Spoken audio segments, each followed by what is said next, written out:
things. I pulled some things off of the career pages for Google and for Apple. So this is off of Google's site about what they're looking for in people that they would hire. So take a look at those two excerpts. I'll go create it if she doesn't want me to talk. You need to put it on.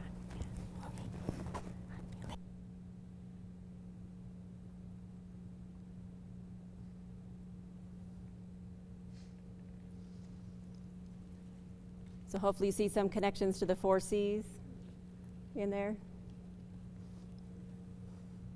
You ready to look at the next one?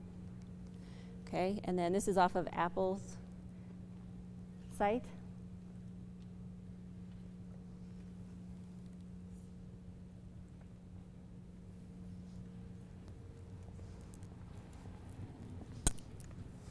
So, is one of you going to explain the infomercial task? Okay.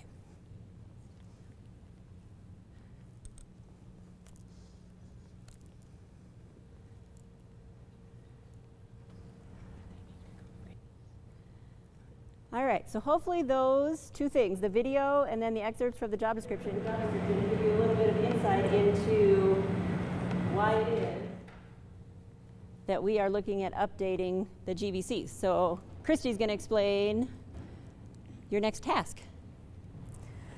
So, just to kind of get your creative juices going, let's go back to what you just read there just for a second.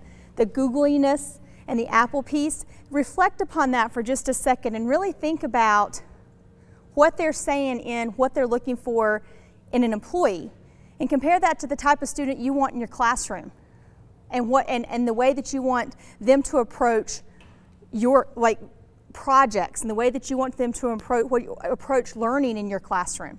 And that's what drives. And then you're giving them, what am I trying to say? You're giving them learning opportunities. Thank you, Holly.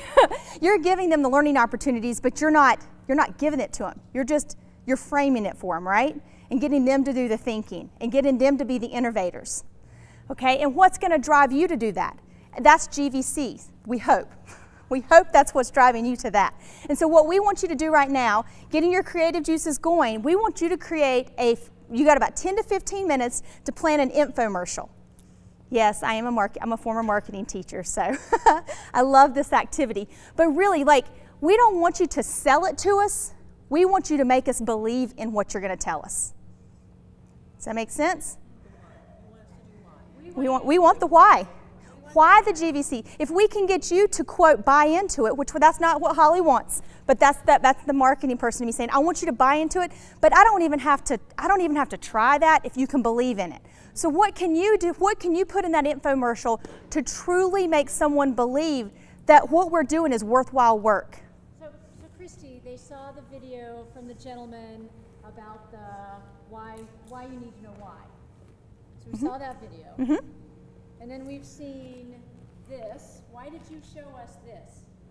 Well, and I'm just going to point out a few things that I love. So when the part under Google, how you think, where it says, show us how you would tackle the problem presented. Don't get hung up nailing the right answer. There is no right or wrong answer. That's how we increase the rigor in our teaching, right?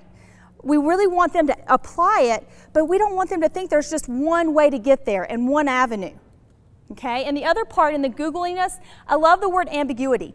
I am not an ambiguous person at all, okay? But GVCs allow us to go there. So if it says, we'll be looking for signs around your comfort with ambiguity, your bias to action, and your collaborative nature. Ambiguity and collaborativeness. Those are the two key words we want to pull out of there. So they're not looking for someone that's going to sit in a cubicle and program all day long. Not the person they're looking for. They want a problem solver and a collaborator. So we're supposed to do a commercial that explains why. Why the GVC? Why do we need the GVC? Why do we as educators need the GVC, and how are our students going to benefit from it? So how is it going to improve your instruction? And I'm not going to lead you any further. I want you to convince me why we need the GVC.